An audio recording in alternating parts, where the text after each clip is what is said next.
City India news channel हक की आवाज़। पैराडाइज फंक्शन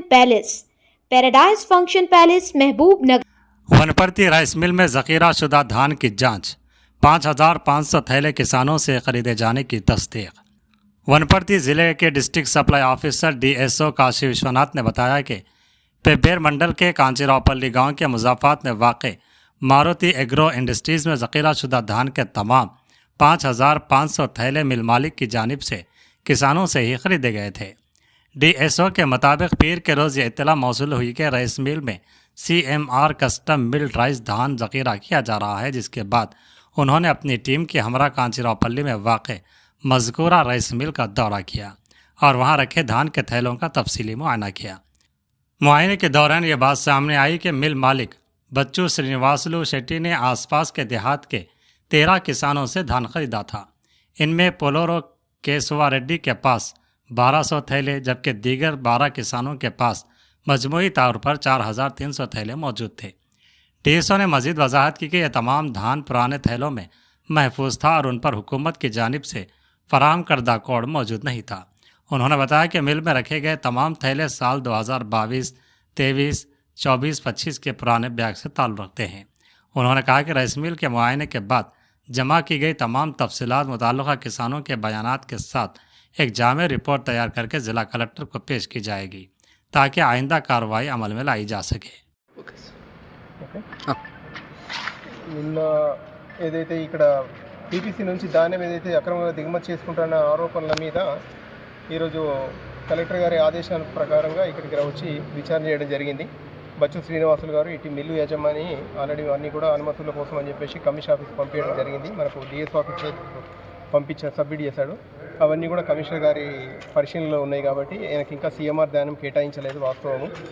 ఆయన ఇక్కడికి వచ్చి మేము విచారణ చేస్తే మాకు ఇక్కడ ఈ ఎవరైతే పుల్లూరు కేశవరెడ్డి సన్ ఆఫ్ సుధాకర్ రెడ్డి వీరి పొలం నందు పండించిన 1,200 బస్తాలతో కలుపుకొని మిగిలిన బస్తాలు 4,350 బస్తాలు 12 మంది రైతుల దగ్గర నుంచి ఆయన కొనుగోలు చేసినట్టుగా చెప్పాడు. ఓపెన్ మార్కెట్లో మిల్లు ఖాళీగా ఉంది, మిల్లు ధాన్యం దీంట్లో మిల్లింగ్ చేసుకొని బయట మార్కెట్లో అమ్ముకుందామని చెప్పేసి ఆయన కొనుగోలు చేసినట్టుగా చెప్తున్నాడు. దానికి సంబంధించి రైతులు కూడా మనకి ఇక్కడ వాళ్ళందరూ కూడా వాళ్ళ స్టేట్మెంట్ ఇచ్చారు. మేము ఇక్కడ పెట్టుకున్నమాట చూసినట్టయితే ఈ ధాన్యం అంతా కూడా పాత సంచుల్లో నింపి ఉంది, కొత్త సంచులు లేవు. మన PPC సెంటర్ సంబంధించి మన డిస్ట్రిక్ట్ కోఆపరేటివ్ ఆఫీస్ నుంచి కూడా సార్ అహ్మద్ గారు వచ్చారు. వారంతా కూడా పరిశీలన చేయడం జరిగింది. దీంట్లో కూడా మన కొత్త సంచులు అనేవి ఒకటి కూడా లేదు, అన్ని పాత సంచులే ఉన్నాయి. ఇది సెంటర్కు ఎటువంటి సంబంధం లేని సార్ చెప్తున్నారు. మేము ఇది అన్నీ కూడా మేము రికార్డ్ చేయడం జరిగింది. నిజ నిర్ధారణ కోసం అని చెప్పేసి ఇక్కడికి రావడం జరిగింది. రైతులతో స్టేట్మెంట్ తీసుకున్నాం, మన రైస్ మిల్ ఓనర్తో కూడా స్టేట్మెంట్ తీసుకున్నాం. ఇది తదుపరి చర్యల కోసం మరి కలెక్టర్ గారి ఆదేశాల ప్రకారంగా తదుపరి చర్యలు మిల్లు పైన మరి PPC సెంటర్ పైన ఉంటాయి. అలాగే దీనికి సంబంధించి కార్పొరేట్ మన డిస్ట్రిక్ట్ కోఆపరేటివ్ సంబంధించి సార్ మాట్లాడారు. సార్ ఇంకోటి ఇప్పుడు ఉన్నారు కదా PPC సెంటర్లో అందరికీ పాత సంచులు ఇచ్చిందని చెప్పని అంటున్నారు. మరి PPC సంచులు మేము పాత సంచులు అనట్లేదు, పాత సంచులు కొత్త సంచులు రెండు కూడా 50-40 రేషియోలో పంపిస్తాము. మేము 60-40 రేషియోలో పంపిస్తాము. ఆ విధంగా ఉంటాయి. నేను అనేది ఏంటంటే PPC సెంటర్ నుంచి వచ్చినట్టయితే మనకు 25-26 ముద్రలు ఉంటాయి, మన లోగో ఉంటుంది. పాత సంచులు పంపించినా కూడా 25-26 అనే ఉంటుందా, లేకపోతే పాత సంచులకు ఉండదు, కొత్త సంచులకు ఉంటాయి. కొత్త సంచులకు 25-26 అనేది KMS అనేది ముద్రలు ఉంటాయి. అంటే అట్లా కూడా మీరు పరిశీలన చేసి చూసాము. ఎక్కడ కూడా ఒక్క సంచి కూడా లేదు. ఒకవేళ ఉంటే కనుక మనం అది రికార్డ్ చేద్దాం. చూసాము, తమిళనాడు ఉన్నాయి, ఢిల్లీ ఉన్నాయి, అన్నీ కూడా పాత సంచులు ఉన్నాయి. మీరు కూడా చూడవచ్చు, ఇక్కడే ఉంది కదా. ఒక సంచి ఉన్నా కూడా మనం వెంటనే వాళ్ళని పే చేస్తాం. నా పేరు మహబూబ్ అలీ, నా సీనియర్ ఇన్స్పెక్టర్ కోఆపరేటివ్ డిపార్ట్మెంట్. నిన్న వచ్చిన ఏదైతే మనకు DC గారు కలెక్టర్ గారు ఏదైతే ఆదేశాలు ఇచ్చారో PPC సెంటర్ నుంచి ధాన్యం కొనుగోలు చేయకుండా డైరెక్ట్ మిల్లులకు పంపించారు అది అని, దాని గురించి విచారణ జరపమని మాకు ఆదేశాలు ఇచ్చారు. అదేవిధంగా ఆదేశాల ప్రకారం మేము ఇక్కడికి వచ్చి విచారణ జరపడం జరిగింది. మా యొక్క PPC సెంటర్ ఇన్ఛార్జ్ దగ్గర కూడా విచారణ జరిగి అక్కడ అతను ఒక ట్యాబ్లో కూడా మొత్తం చూడడం జరిగింది. మన గన్ని బ్యాగులు కూడా ఇవి పాత ఉన్నాయి, మనకు సంబంధం లేదు. మాకు ఇచ్చిన ఏదైతే గన్ని బ్యాగులు ఉన్నాయో అందుట్లో ఒక బ్యాగు కూడా వేరే వాళ్ళకి ఎవరికి కూడా ఇవ్వడం జరగలేదని మా ఇన్ఛార్జ్ కూడా చెప్పడం జరిగింది. అతని దగ్గర కూడా వాగ్మూలం తీసుకున్నాము. రైతు దగ్గర కూడా ఎవరైతే కొన్నారో ఆ రైతు దగ్గర కూడా వాగ్మూలం తీసుకున్నాము. ఆ వాగ్మూలం పత్రము ప్లస్ మన పిసిసి ఇన్ఛార్జ్ ఇచ్చిన వాగ్మూలము 2 తీసుకొని మా జేసీ గారికి మేము సమర్పించడం జరుగుతుంది. దీనిపైన చర్య ఏమన్నా కూడా ప్రభుత్వం తీసుకుంటుంది. సార్ పీపీసీ సెంటర్ నుంచి వచ్చినాయని అంటున్నారు కదా సార్, ఏది ఇవన్నీ ఈ బ్యాగ్స్ అన్ని పీపీసీ రాలేదంటండి.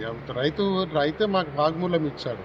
మేము పిసిసి సెంటర్కి ఎలాంటి ఈ బాధ్యత దీనికి ఎలాంటి సంబంధం లేదని ఎవరైతే రైతు కొనుగోలు చేశాడో వేరే రైతుల దగ్గర, ఈ కంచిరాపల్లి గ్రామానికి చెందిన రైతే కొనుగోలు చేశాడు.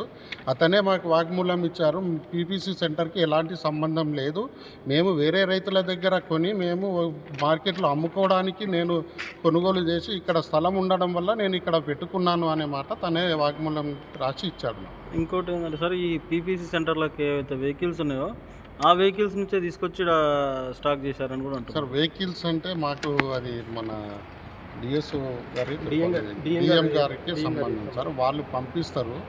అయితే మాకైతే ఎలాంటి వెహికల్ రాలేదు. వచ్చిన వెహికల్స్ ఏమున్నా సరే పీపీసీ ఇన్ఛార్జ్ ట్రక్ షీట్ రాసి ట్రక్ షీట్తో పాటు ఆ లారీ అతనికి ఇచ్చి మిల్లు క్వాంటిటీ ఎక్కడైతే ఇస్తారో డిఎస్ఓ గారు పర్మిషన్ ఇచ్చిన దానికి పంపించడం జరుగుతుంది. అంటే ఆ ట్రక్స్ దీనికి వాడుకోవచ్చు, అంటే వేరే దానికి వాడుకోవచ్చు పీపీసీ సెంటర్ ఎట్లా వాడడానికి కానీ ఆ ట్రక్స్లోనే తీసుకొచ్చిండ్రు అని లేదు సార్. ట్రక్ షీట్ అసలు రాయనే లేదు కదా సార్. ట్రక్ షీట్ మొత్తం చూశాను నేను, ఇలాంటి ట్రక్ షీట్ మాత్రం రాయలేదు. కానీ వెహికల్స్ అయితే అవి అంటున్నారు, పీపీసీ సెంటర్లో వెహికల్స్ ట్రక్ అంటున్నారు. షీట్ లేనిది వెహికల్ కూడా ఇక్కడ మిల్లులో దించుకోవడానికి లేదు సార్, తీసుకోరు. ఖచ్చితంగా ట్రక్ షీట్ ఉంటేనే పీపీసీ సెంటర్కు సంబంధము. ట్రక్ షీట్ లేనిది ధాన్యము మా సెంటర్కి సంబంధం ఉండదు సార్. ఈ వెహికల్స్ను పరిశీలించారా సార్ మీరు? ఆ వెహికల్స్ పరిశీలించారా మీరు? ట్రక్స్ ఇప్పుడు ఏవైతే ఉన్నాయి, ఇవి తీసుకొచ్చిన ధాన్యం తీసుకొచ్చిన ట్రక్స్ ఏవైతే ఇక్కడ వెహికల్స్ లేవు కదండి మనకి. ఈ రోజు నిన్న ఫోన్ చేశారు రాత్రి, ఈ రోజు విచారణ చేయమంటే ఈ రోజు వచ్చి చూస్తున్నాం మేము. ఇక్కడ వెహికల్ కానీ ఏది కూడా లేదు కదా ఇక్కడ మన దగ్గర విచారణ జరపడానికి. ఇంకోటి ఏంటంటే మన ట్రక్ షీట్లో వెహికల్ నెంబర్ కూడా రాస్తాం. వెహికల్ నెంబర్ మొత్తం దాంట్లో ఉంటుంది. మన దగ్గర ట్రక్ షీట్లో వాళ్ళు అసలు మా పీసీసీ సెంటర్ నుంచే పోలేదు, మేము ఎలాంటి ట్రక్ షీట్ కానీ ఏది కూడా రాసి ఇవ్వలేదు అని పీసీసీ సెంటర్ ఇన్ఛార్జ్ చెప్పడం జరిగింది.